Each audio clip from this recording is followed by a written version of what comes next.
I've never quite understood the phrase, family is everything. It's as if we're all supposed to cling to the idea of blood relations and find comfort in the people who raised us. But when I look back at everything, it feels less like a safe haven and more like a cage I didn't even know I was trapped in until it was too late. I always thought I knew who I was. I had a place in the world, a place in my family. That's what I kept telling myself. I wasn't the golden child. That role was reserved for my older brother, Lucas. He was the one with the easy charm, the one who always got the best grades, the one who could make everyone smile. My parents adored him, but I didn't mind. I didn't need to be the golden child. I was fine being the second in line as long as I didn't have to fight for their attention. But that's just the thing. I thought I didn't have to fight for their attention. I thought my place was secure, that their love, however it came, was enough. But it was. It was never enough. I always had to prove myself, prove that I was worthy of their praise, their validation. And no matter what I did, I was always falling short. It was the night of Lucas's wedding when I finally realized how much of a lie it all had been. I stood in the grand hall, surrounded by dozens of people who had all come to witness the perfect union between Lucas and his stunning bride, Ava. They looked so perfect together, it was almost sickening. The whole night felt like a showcase of his success, of his brilliance, of everything he'd accomplished. And I was just there, like an accessory, a backdrop, a family that appears to be on the brink of happiness, but behind every smile lies a secret they dare not face. You think you know them, but the truth will make you question everything. Don't miss the shattered pieces, where every threat looms, waiting for everything to fall apart. Keep watching to step into their dark world and uncover the truth. Can love heal all wounds, or will it only make things worse? If you don't want to miss a single tense moment, sign up now and become a part of this journey. And don't forget to comment below and share your thoughts. Do you think they can overcome this tragedy? We'd love to hear from you. I wasn't jealous. Not at first. I wanted Lucas to be happy. But as the evening wore on, the walls started closing in. I felt the weight of my mother's gaze, her sharp eyes scanning the room, and I could tell she was watching me more than she was watching her son. I could see her mind at work, calculating the next move, and I knew deep down that I was part of the equation she was always working on. What was I doing with my life? Why wasn't I more like him? The whole night felt like a performance. I tried to smile, tried to laugh along with the guests, but every sound felt muffled, every gesture felt hollow. I kept thinking, is this what they wanted for me? Lucas's wedding was supposed to be a happy occasion. I knew that. But as I stood there in the crowd, a glass of wine in hand, I couldn't shake the feeling that something was wrong. Maybe it was the pressure. Maybe it was the way my parents had been subtly comparing me to Lucas my whole life. But the cracks were starting to show, and for the first time, I wasn't willing to ignore them. It was after the speeches, when the music began, and everyone was letting loose on the dance floor, that my mother pulled me aside. I saw her coming toward me like a storm brewing on the horizon, and I braced myself. I knew this conversation was coming, it was just a matter of when. She didn't waste time. "Ava," she started, her voice too calm, too controlled, "we need to talk about your future." I felt my stomach drop. I didn't need to hear it. Not now, not tonight. But there was no escaping her, not when she looked at me like that. She wasn't just my mother. She was the architect of my life, and I had always played along, never questioning her vision for me. But in this moment, I was tired. Tired of the way she talked to me, tired of feeling like I was always one step behind in their eyes. I'm doing fine, I said, forcing a smile. Max and I are fine.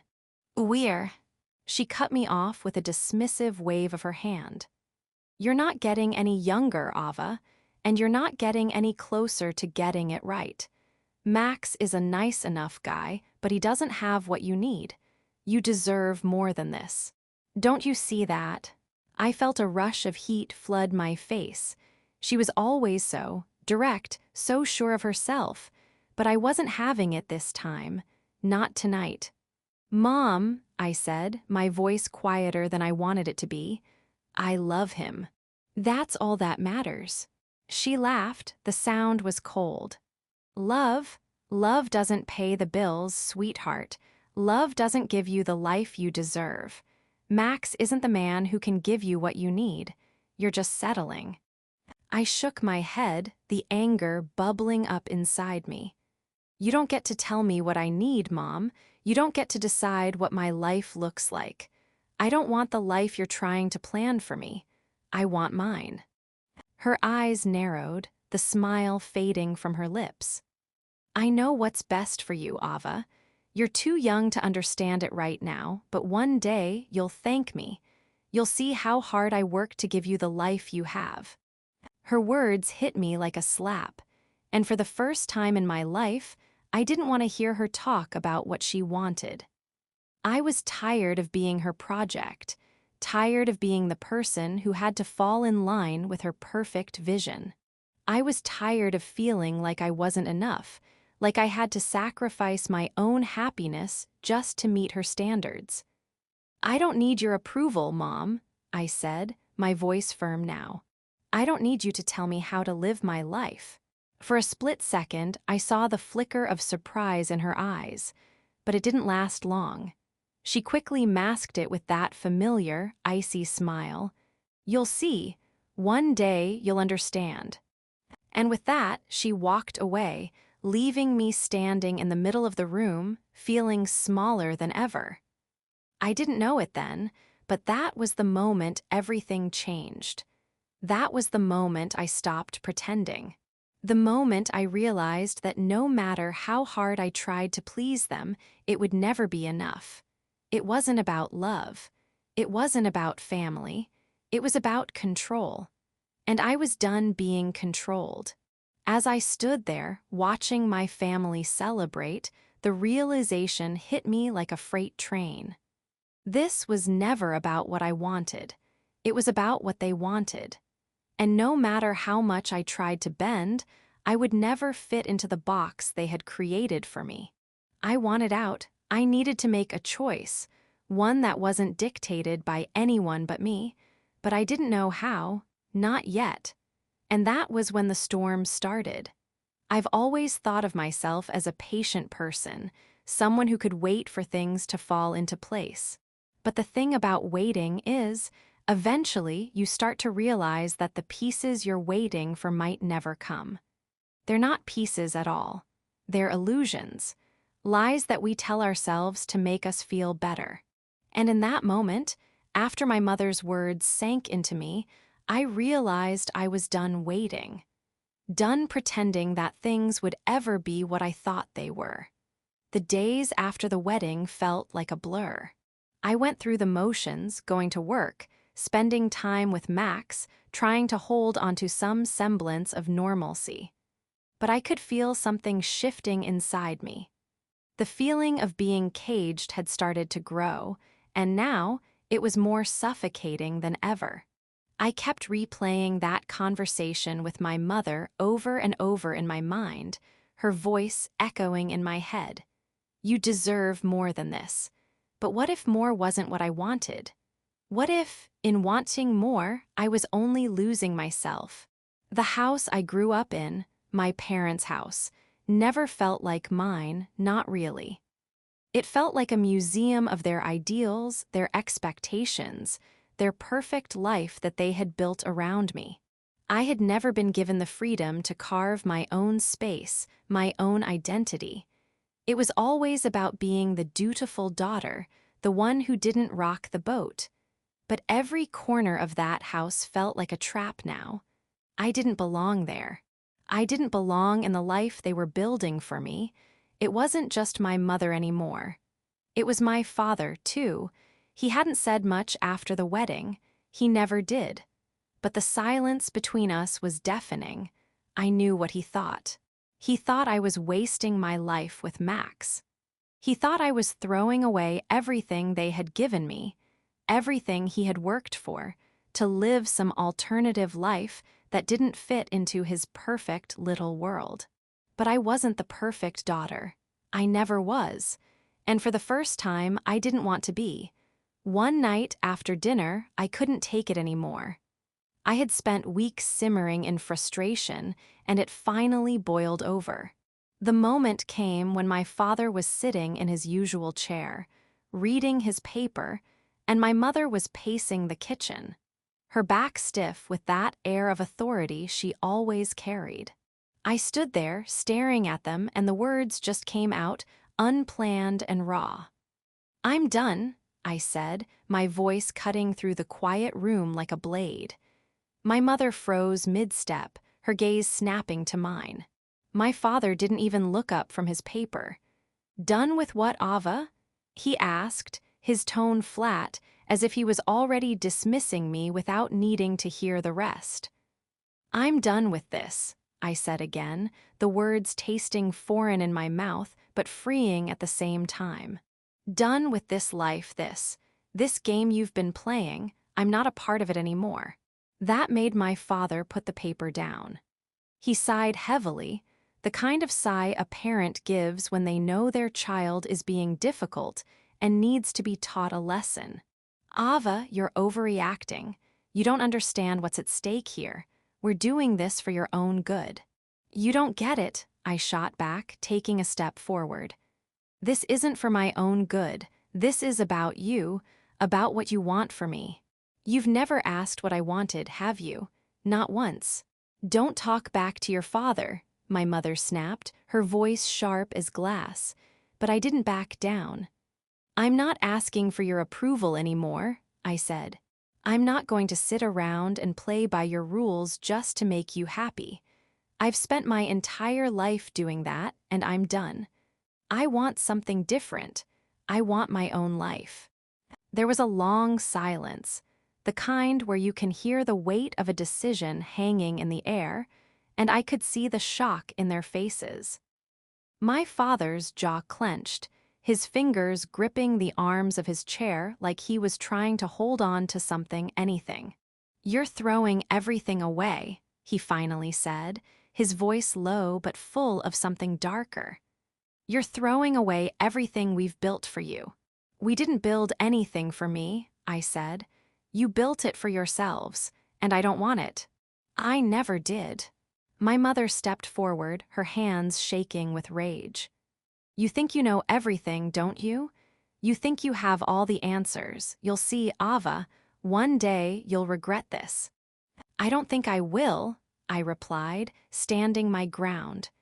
The anger that had been building inside me for years bubbled to the surface. "Because I'm not the one who's going to regret it. You are. You'll be the ones looking back and wondering how you could have made things different." And with that, I turned and left the room. I didn't wait for their response. I didn't need it. I had said what I needed to say, and that was enough. But I knew this wasn't over. Far from it. There were consequences to everything. Consequences to standing up for yourself when your entire life had been built on keeping your head down and following orders. I had no idea what the fallout would be, but I could already feel the storm approaching. Max had been quiet about all of this. He didn't fully understand the depth of the conflict between me and my family. He didn't get it, not really, but I couldn't blame him. I hadn't even fully understood it until now. I didn't expect him to, but what I did expect was for him to be there, to stand by me when the walls came crashing down. When I came home that night, Max was waiting for me in our small apartment. His face was tired, but he smiled when he saw me. "How's it going?" he asked, as if it were just another day. But when he saw my expression, the way I was holding myself, he knew something was wrong. "We need to talk," I said, my voice rough. He nodded, setting down his book, and waited as I sat down beside him on the couch. "I told them," I said finally, the words tumbling out. "I told them I was done." Max's eyes softened. "Done with what?" "Done with them," I said, the words so simple, yet so heavy. "I can't keep living for them, Max. I have to live for me. I have to take control of my life." He didn't say anything for a moment. He just took my hand, squeezing it tightly. It wasn't the words he was offering me that I needed. It was the fact that he was here, that he was with me in this, no matter what came next. And I think, for the first time in my life, I realized something. I didn't need my family's approval. I didn't need their permission to live my life. I had to do this for myself, no matter the cost. The night I walked away from my parents' house, I thought I had made my decision. I thought I was done, that I had broken free from their control, from the cage I had lived in for so many years. But the truth is, when you finally stand up to your family, when you confront them with the reality of what you're choosing, it doesn't feel like victory. It doesn't feel like freedom. It feels like a void, a heavy, suffocating emptiness that follows you everywhere you go, no matter how hard you try to outrun it. Max had been quiet, so quiet since I came home that night. He had listened, nodded, and held my hand, but I could see it in his eyes. The doubt. I couldn't blame him. He hadn't grown up with my family. He hadn't been raised in a house where love was measured by how well you followed the rules. He couldn't possibly understand the complexity of what I was doing. Hell, I didn't fully understand it, but I had to do this. I had to make a stand. But I hadn't anticipated the aftermath, the consequences that were already beginning to unfold, creeping into my life like shadows I couldn't escape. The next few days were a blur. I went through the motions. I smiled at work, met with clients, and tried to keep everything in some semblance of normalcy, but inside I was cracking. I had always been able to bury things, my anger, my hurt, my resentment, but now it was different.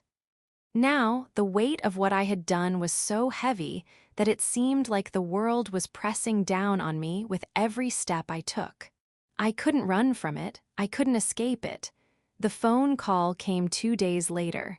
I had just finished dinner with Max. The apartment was quiet, the only sound the hum of the refrigerator and the soft ticking of the clock on the wall. I felt trapped. My heart was racing in my chest, my thoughts scattered like confetti in a storm. Then the phone rang, sharp and insistent. The caller ID was blocked, but I had a feeling I knew who it was. I had a feeling that the storm was just beginning. I let it ring twice before I picked up, my hand shaking as I grabbed the receiver. "Ava," my mother's voice crackled through the line, sharp and cold. "We need to talk." The words hit me like a slap in the face. I didn't respond at first, just stood there in silence, trying to steady my breath, trying to stop the adrenaline from surging through my veins. My heart was pounding in my ears. "I don't want to talk to you," I said, my voice thin but firm. "Not after what you said." Her voice softened, just enough to make me think maybe she was about to apologize.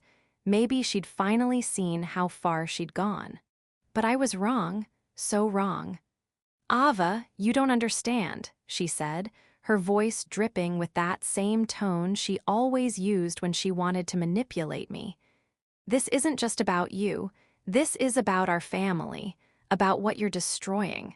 You think you're standing up for yourself, but you're ruining everything." I could hear the faint sound of my father's voice in the background, muffled but unmistakable. They were together, plotting, like they always did when something went wrong. I felt the walls close in on me, the familiar pressure building in my chest. "You've gone too far," my mother continued, her voice growing colder. "We're not going to let you ruin this, Ava. We won't let you." My stomach churned. I could feel the bile rising in my throat, the anger bubbling up inside me. This was it. This was what they did. They made me feel like I was the one doing something wrong, like I was the one who was out of line. But deep down, I knew. I knew I was making the right choice. "I'm not ruining anything," I said, my voice shaking but resolute. "I'm finally living my life the way I want to. I'm done being your puppet." There was silence on the other end. A long, heavy silence that made me wonder if she had even heard me, if she even cared. But then she spoke again, her voice colder than before, almost trembling with rage. "You don't know what you're doing," she hissed. "You'll regret this. You'll regret abandoning us. And when you do, don't come crawling back." I swallowed hard, my throat tight with emotion, but I couldn't let her see it. I couldn't let her see how much her words cut through me. "I don't need you to tell me what I'll regret," I said, the words coming out more confidently than I felt. "I'm not you, Mom. I'm not going to live my life according to your rules. I'm going to make my own mistakes." And with that, I hung up the phone. But as the silence filled the room, I felt a deep, gnawing emptiness spread through me. I had done it. Days blend into each other. Every time I wake up, I'm hit with the same feeling, a weight that presses down on my chest, a constant reminder that I've crossed a line and there's no going back. I try to tell myself I'm stronger for it, that this is the price of freedom, but the truth is harder to swallow. Freedom doesn't feel like liberation when it's mixed with guilt. It feels like a betrayal I can't shake off. Max has been quiet, too quiet. He's supportive, always there when I need him, but I can tell he's carrying his own weight too. He didn't sign up for this. He didn't sign up for my family's drama, for the mess that seems to follow me wherever I go. And I can't help but feel like I've dragged him into it. He deserves more than this, more than me. But every time I try to apologize, every time I think about backing down, a voice inside me pushes back. No, I can't go back to that life. I can't let them win. I just don't know how much longer I can keep it up. The call from my mother came the next morning. "Ava, we need to talk." I didn't even need to look at the phone to know it was her. Her voice was a gut punch, always had been. And every time she called, it felt like my heart was being dragged back into a place I'd tried so hard to leave behind. "I'm not interested in talking to you," I said, my voice more firm than I felt. There was a pause on the other end. I could feel her calculating, weighing her words before she spoke again. "You think this is a game?" she asked, her tone slipping into that quiet, threatening cadence she reserved for moments when she wanted to manipulate me into submission. "You think you're going to walk away from this family without consequences?" I could feel my heart rate spike, a mix of anger and fear swirling in my chest. "I'm not playing games, Mom. I'm living my life." "You don't understand what you're doing," she continued, her voice cutting through the air like a knife. "This isn't just about you. This is about your future, your place in this world. You think you're strong now, but you're not. You're just running away from everything we've worked for. You're throwing it all away." "I'm not throwing anything away," I shot back, my voice rising now. "I'm taking control. I'm done being your puppet." "Control?" She laughed, but it wasn't a laugh, it was a sneer. "You have no idea what real control is, Ava. This is a test. You're testing us, testing me, but you're going to fail. And when you do, don't come back crying." I felt a chill crawl up my spine. "I won't need to come back. I'm fine without you." Her silence was deafening. And in that silence, I realized something. She wasn't worried about me. She wasn't worried about losing me. She was worried about losing control. It wasn't about me at all. It was about her inability to dictate my life anymore. It was about the power she had lost. I hung up before she could say anything else. The moment the call ended, my body went rigid with tension. My hands were shaking. I tried to shake it off, but it didn't go away. The fear, the doubt, the guilt, they were all still there, eating at me, pulling me back to that place I had just escaped. Max walked into the living room, sensing the change in the air. I didn't have to say anything. He just sat down beside me, his hand resting gently on my shoulder. "You okay?" he asked, his voice soft but full of concern. I nodded, but it was a lie. I was okay. I was anything but okay. The guilt, the pressure, it was suffocating. I wanted to cry, but I couldn't. I couldn't let him see how much I was falling apart inside. "They're not going to stop," I said, my voice barely above a whisper. "They're not going to let me go. They think I'm making a mistake." "Maybe you are," Max said, his words hitting me harder than I expected. "Maybe you're making a mistake. But you know what? I don't care. What I care about is you. I care about us. You don't need their approval, Ava. You don't need anyone's approval. Just do what you feel is right. Don't let them drag you back into their world." His words were comforting, but they didn't make the guilt go away. He didn't understand, not fully. He hadn't lived through the years of manipulation, of being pushed into corners, told to smile and pretend everything was fine when it was. I had to do this, yes, but there was a part of me that was terrified. Terrified of the fallout. Terrified of what would happen if I didn't back down. But backing down wasn't an option. It couldn't be. Because deep down, I knew that if I did, I'd never forgive myself.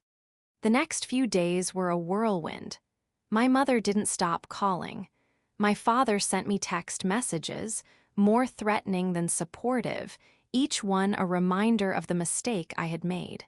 The house I grew up in, the house that once felt like a home, now felt like a battleground.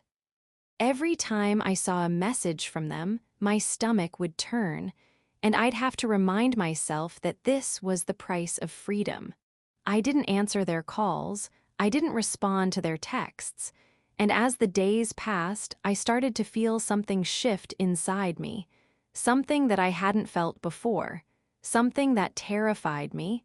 I was starting to feel strong. Strong in a way I hadn't known I could be. But that strength came with a cost. The evening the letter arrived was the night it all came crashing down. It was a thick envelope, heavy in my hands. No return address, but I knew exactly who it was from. I stared at it for a moment, the weight of it almost too much to bear. I could feel the adrenaline racing through my body as I opened it, my hands trembling with anticipation, fear, and something else. Something that felt dangerously close to excitement. Inside the envelope was a legal document, a letter from my father's lawyer. My heart skipped a beat as I scanned the words, the meaning of them sinking in like a stone thrown into water. "You are hereby informed that your inheritance will be revoked due to your actions against the family." The words blurred together as I read them again and again. This was it. They were cutting me off. For good. I dropped the letter to the floor, my breath coming in short gasps. For a moment, I couldn't breathe. I couldn't think. I had known it was coming, but I hadn't prepared myself for it. They were taking everything from me. I collapsed onto the couch, my body shaking with a mixture of anger and disbelief. This was it. This was the final blow. And in that moment, I felt a sickening, bitter truth sink in. I was alone. The letter lay on the table, untouched, its weight pressing down on me like an anchor sinking deeper into the ocean.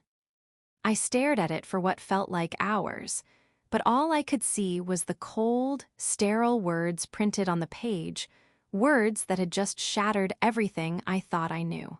Revoked. That was the word that kept echoing in my mind, over and over again, as if it were all my fault. I could feel my chest tightening with each passing second, and the panic started to rise, clawing at my throat. I wanted to burn it, rip it up, destroy the evidence of what they had done to me, but I couldn't. The truth of it, the cruelty in it, was too much to ignore, and deep down, I knew this was just the beginning. I let out a long, shaky breath and leaned back on the couch, running my hands through my hair, trying to regain some sense of control. Max hadn't seen the letter yet. I hadn't told him about it. I couldn't bring myself to tell him, to admit that it was happening, that the thing I had feared most was becoming my reality. I had spent so many years trying to avoid this exact moment, trying to outrun the consequences of my defiance. But now it was here, and I was sinking in it. Max's voice broke through my thoughts. He stood in the doorway, watching me, waiting for me to speak. "What's wrong?" he asked softly, taking a cautious step into the room. His expression was filled with concern, but it was more than that. It was fear. Fear that he was seeing something in me, something he didn't know how to fix. "Ava, what happened?" I couldn't answer him. I couldn't even find the words. How do you explain to someone that your entire life has just been taken from you? How do you make someone understand that the price of standing up for yourself has just cost you everything? Instead, I gestured to the letter. Max's eyes followed my hand, and the moment he saw it, the blood drained from his face. He walked over to the table, picked it up, and read the words quickly. His jaw tightened, and his hands trembled as he lowered the paper, his eyes meeting mine. "Ava," he said, his voice breaking, this is unreal. They can't do this." But they could, they already had. I shook my head, unable to speak. The lump in my throat was too big. I was trying to hold myself together, trying to not let the cracks show, but I could feel myself falling apart. The anger, the fear, the resentment, it all tangled together in my chest, making it harder to breathe, harder to think. My parents had taken something from me that I could never get back, and now I was trapped. Alone. Max sat down next to me, pulling me into his arms, but I didn't feel comfort. I didn't feel relief. I felt more isolated than ever. I had stood up for myself. I had chosen to walk away, to carve out my own life. But what was left for me now? What had I really gained? I leaned into him, but it didn't feel like enough. I didn't feel like I was enough. I had hoped that breaking free would lead to something better, that it would bring me peace. But instead, it had led me to this, nothing. I had nothing but anger, and I wasn't sure that was even enough to keep me standing. "I don't know what to do," I whispered, the words barely leaving my mouth. I thought standing up for myself would make me feel stronger, but it's not like that. It's not what I thought it would be. Max pulled me closer, his voice steady but laced with concern. "You did what you had to do, Ava. You're strong, you are strong, and we'll get through this, together." But even as he said it, I wasn't sure he believed it. I wasn't sure I believed it. The next few days blurred into one long, suffocating haze. I didn't leave the apartment much. I didn't want to face the world outside, the world that now seemed like it was closing in on me. Every call, every message, every whispered conversation with Max, it all seemed meaningless in the face of the overwhelming weight I felt pressing down on me. I couldn't escape it. My parents, their judgment, their expectations, their control, they were all still there, like a cloud hovering over me. I had hoped that by choosing to live my life on my own terms, I would find a sense of peace. But now I felt more like a soldier returning from a battle with no victory, only the scars of a war that had torn me apart. Then, one evening, as I sat on the couch, lost in my thoughts, the doorbell rang. It was late, too late for anyone to be stopping by. My heart skipped a beat as I walked toward the door, my mind racing. Who could it be? No one outside of Max really knew where we lived. I opened the door, and for a moment I couldn't believe my eyes. Standing there, with a stern expression on her face, was my mother. Her presence filled the doorway, an unspoken challenge hanging in the air. I didn't know what to say to her. I didn't want to let her in, but I couldn't make myself slam the door in her face. So I stepped aside, and she walked in, her heels clicking sharply on the hardwood floor. Max was behind me in an instant, his protective instinct kicking in as he stepped forward, standing beside me. "What are you doing here?" he asked, his tone more controlled than I felt, but I could see the anger in his eyes. She looked at him, then at me, and then back to him. "I'm here to talk to my daughter," she said, her voice icy but measured. "About what?" I asked, my own anger bubbling to the surface. "About how you've ruined my life. About how you've taken everything from me." Her eyes flashed with something I hadn't seen before. Maybe it was a flicker of regret, or maybe it was just desperation. But she didn't back down. "Ava, this isn't what you think. You don't understand what you've done. This isn't just about you. You're tearing apart the family." "You tore it apart," I spat, unable to hold it in anymore. "You and Dad, I'm not the one breaking it. I'm just trying to save what's left of me." Her gaze hardened, and for the first time, I saw something in her eyes that made me feel like I wasn't the only one in pain. She took a step closer, her voice softer now, almost pleading. "Please, Ava, please understand, I did this because I love you. I want what's best for you." I looked away, shaking my head. "You want what's best for you, not for me. You never have." Max stepped in then, his voice steady but firm. "Ava S. made her choice. You don't get to control her anymore." I could see the shift in my mother's eyes. She had come here with an agenda, but now I could see that she wasn't so sure of herself. Her gaze softened just a fraction, and for the first time in years, I saw a crack in her armor. But I couldn't afford to feel sorry for her anymore. I couldn't let her manipulate me again. "I'm done," I said, my voice breaking but resolute. "You've had your chance. I don't need your approval. I don't need your control. I'm walking away." And with that, I turned my back on her, leaving her standing in the middle of the room, a silent witness to the aftermath of everything she had done. The silence after my mother left felt like an eternity. I stood in the living room, my hands shaking, the echo of her footsteps fading as she disappeared down the hallway and out the door. I could still hear her words in my mind, still feel the weight of her disapproval pressing against me like 1,000 pounds. But even as that suffocating presence disappeared, I didn't feel any relief. If anything, I felt worse. The whole night felt like it was closing in on me, trapping me in a reality I hadn't fully prepared for. Max was still standing by the door, watching me with a mix of concern and disbelief. His hands were clenched at his sides, and I could tell he wanted to say something comforting, something reassuring, but the words never came. Instead, there was just a heavy quiet, filled with everything we hadn't said, everything I hadn't let myself acknowledge. I finally turned to face him, my heart thudding in my chest.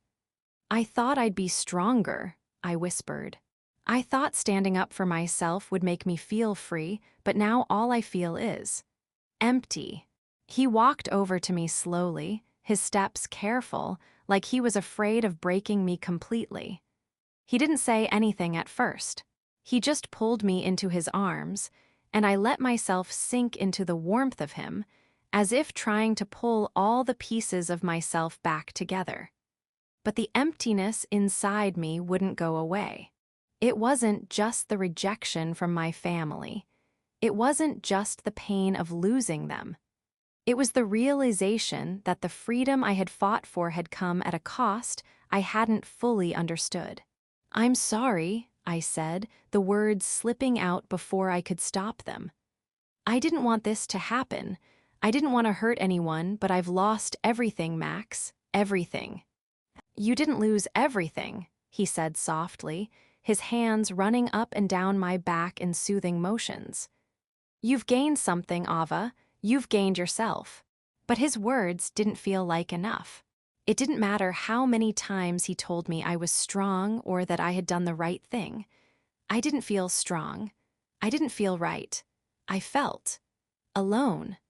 I felt like I had walked away from the only thing I had ever known, and now I was stuck in the middle of nowhere, with no map and no clear way forward. It was hard to admit, but I didn't know who I was anymore. Was I the daughter who defied her family, or was I just a woman running from her past, trying to create a new future in a world that seemed to have no place for her? Was my decision to walk away an act of self-liberation, or was it a desperate attempt to escape the suffocating control they had exerted over me all my life? I wanted to be the strong, defiant woman who could stand up for herself without looking back. But the reality was messier. I was broken. I was questioning everything. Every decision I had made, every word I had said, was swirling around in my head like a storm. I thought I was ready for the consequences, but the truth was I was. I had no idea how much it would hurt. The days that followed felt like an endless cycle of doubt and regret. I tried to distract myself, work, errands, even going out with Max, but nothing could silence the chaos inside my head.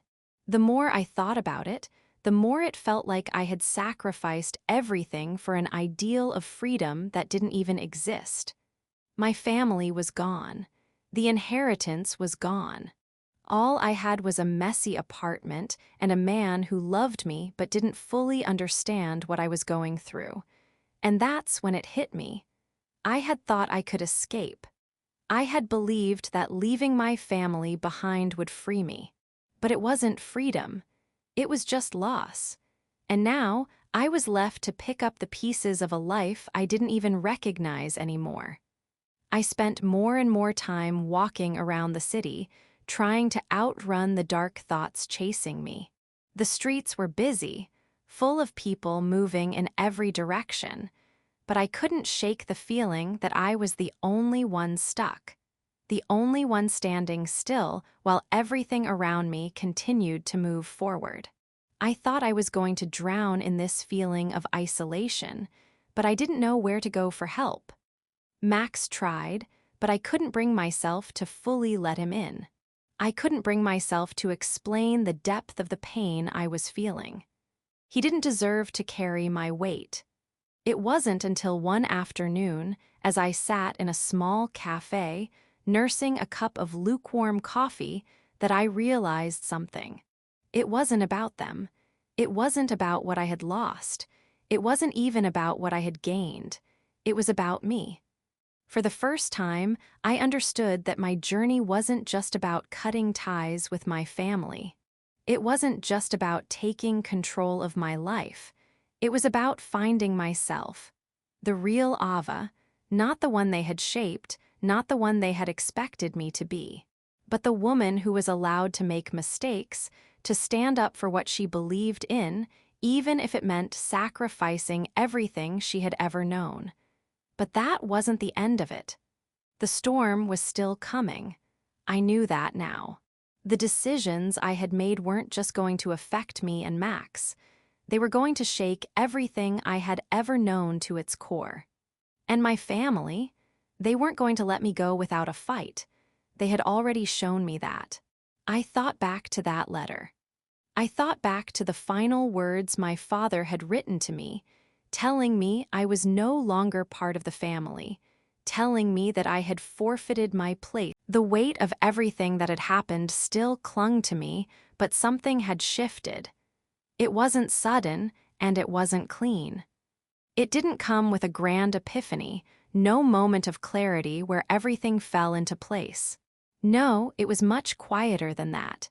It was a gradual understanding, like a fire slowly burning through layers of ash until there was nothing left but the glowing embers of truth. I still thought about my family. Every day I thought about them, their voices, their faces, the way they used to fill the rooms of our house, their laughter echoing through the walls, their smiles that I had once longed for. But now, as I sat here, alone in the apartment that had become my sanctuary, those memories didn't feel as suffocating. They didn't feel like they were drowning me anymore. I was finally learning how to breathe again. Max had been my rock through all of this, but I couldn't keep leaning on him forever. He wasn't the one who needed to carry this weight. I needed to find a way to carry it myself.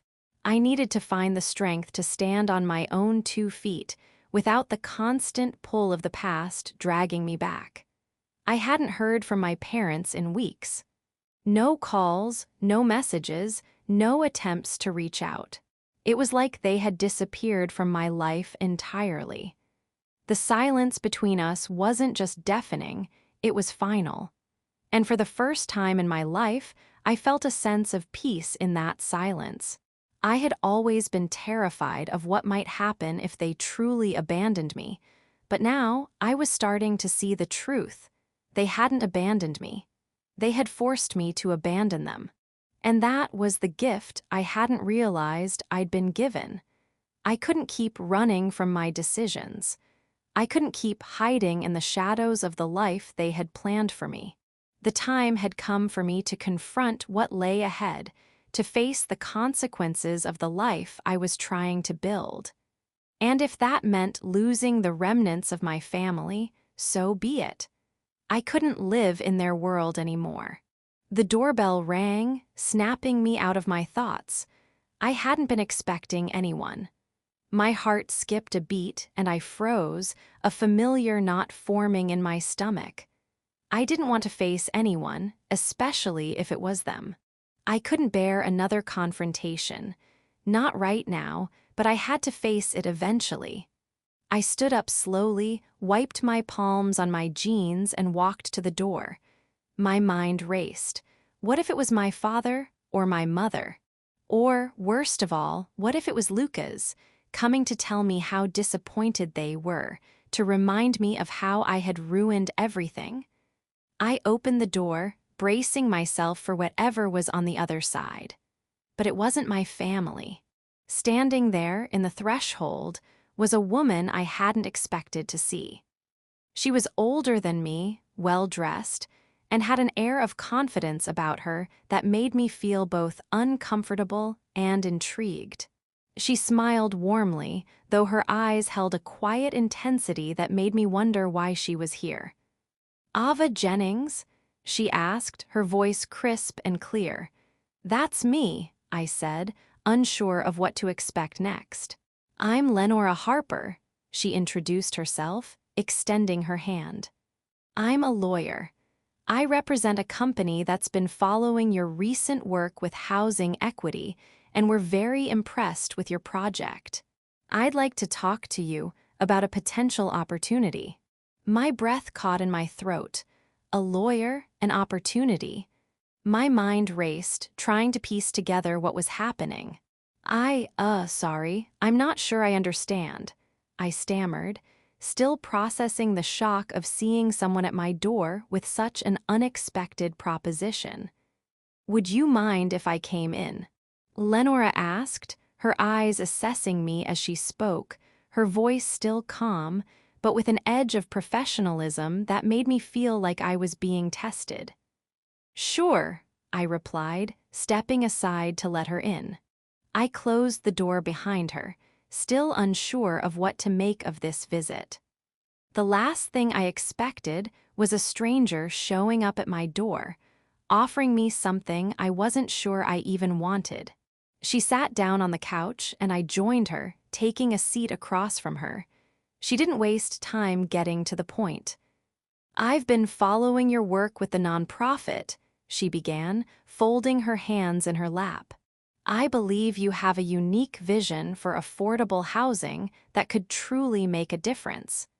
We're in the process of expanding into new markets, and we're looking for someone to lead our next project. We want you." The words hit me like a slap. My heart raced, and I couldn't keep the confusion from my face. "Lead the project?" I repeated, my voice barely above a whisper. "Why me?" Lenora gave me a small, knowing smile. "Because you've shown us that you're willing to fight for what's right. You have a voice that can be heard, a vision that can change things. And we need someone like you to lead this next step. We're offering you a leadership role, full control, full salary, and the ability to make real change." I couldn't believe what I was hearing. This wasn't just an offer for a regular job. This was something else. This was a chance to take everything I had fought for, everything I had risked, and turn it into something real. Something that mattered. "But why me?"